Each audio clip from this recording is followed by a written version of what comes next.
Assalamualaikum warahmatullahi wabarakatuh. Perkenalkan, nama saya Auli Akbar dengan NIM 109082530019 dengan email auliakbar411@gmail.com.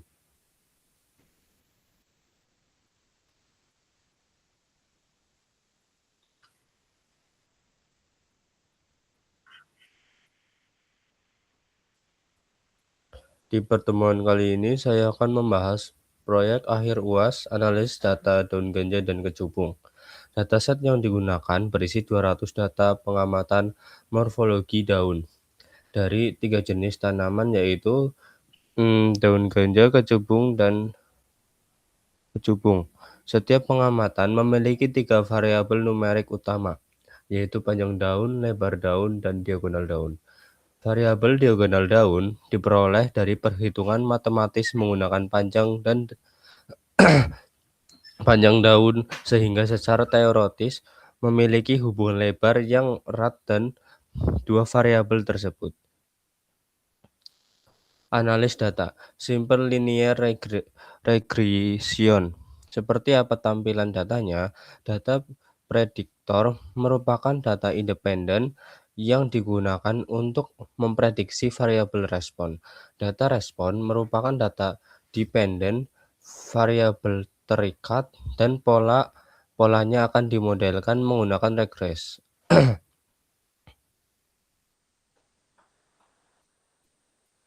Ditampilkan pada sumbu horizontal x-axis.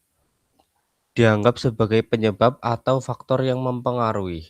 Variabel dependent Y ditampilkan pada sumbu vertikal. Nilai yang dipengaruhi atau hasil atau respon. Cara membuat dataset daun ganja dan kecubung. Tentukan variabel dataset ini hanya butuh 2 kolom utama, yaitu panjang daun dan lebar daun. Ambil sampel daun. Kumpulkan daun ganja dan kecubung, total data 200 daun. Bisa 100 data daun ganja plus 100 data daun kecubung. Pastikan daun utuh dan layak diukur. Lakukan pengukuran. Gunakan penggaris atau jangka sorong.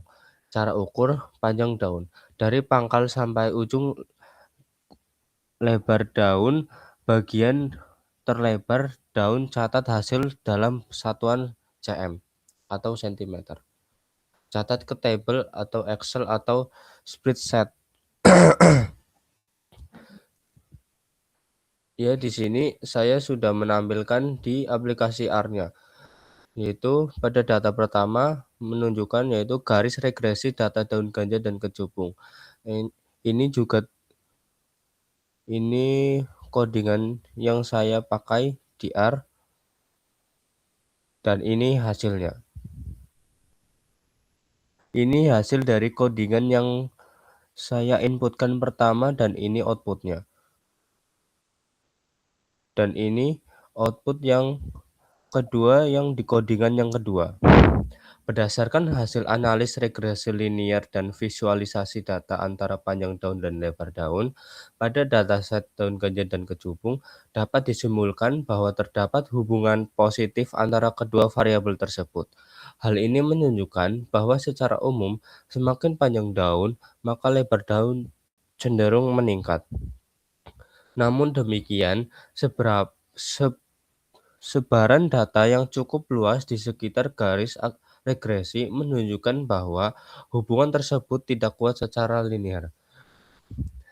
Panjang daun bukan satu-satunya faktor yang mempengaruhi lebar daun, melainkan masih terdapat faktor lain seperti perbedaan jenis tanaman, bentuk morfologi daun, dan variasi biologis alami. Hasil pemodelan menggunakan regresi Loess memperlihatkan bahwa hubungan antara panjang dan lebar daun bersifat non-linear, di mana pola perubahan lebar daun tidak selalu meningkat secara konstan terhadap panjang daun.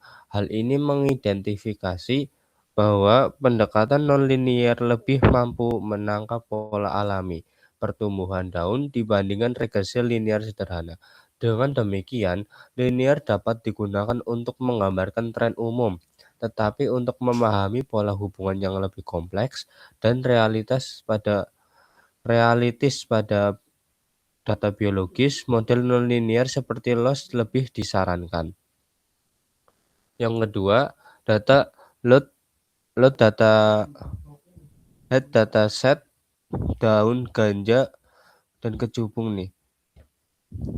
Ini headnya, ini summary datasetnya, dan ini p-table-nya, dan ini codingannya.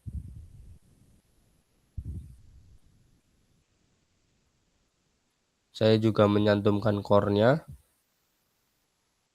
Kenapa saya ubah data numerik? Karena saya pas saat pengodingannya saya mengalami error dan saya meminta bantuan kepada AI untuk lebih disarankan dataset tersebut saya ganti menjadi data numerik.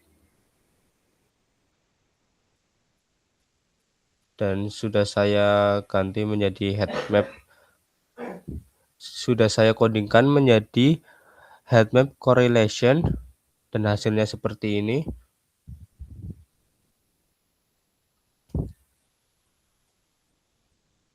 Saya tampilkan juga scatter plot and correlation-nya.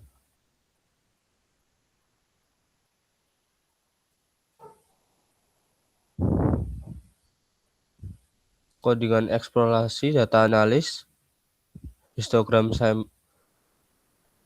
sampel like panjang daun, ini yang codingan yang lebar daun, dan ini yang codingan diagonal daun. Dan ini hasil outputnya, panjang daun, lebar daun, dan diagonal daun. Histogram and boxplot spike panjang daun, ini codingannya, ini lebar daunnya, dan ini diagonal daunnya. Dan ini hasil outputnya. Output panjang daun, output lebar daun, dan diagonal daun. Dan saya mengkodingan menjadi boxplot per space juga. Ini codingan yang panjang daun, lebar daun, dan diagonal daun, dan ini hasil outputnya. Kesimpulan, laporan ini membuktikan bahwa dimensi fisik daun antara spesies memiliki pola tertentu yang bisa dimodelkan secara statistik. Namun, pendekatan nonlinear memberikan gambaran yang lebih realistis untuk data biologis ini. Sekian presentasi dari kelompok kami. Bila ada salah kata, mohon dimaafkan. Wassalamualaikum warahmatullahi wabarakatuh.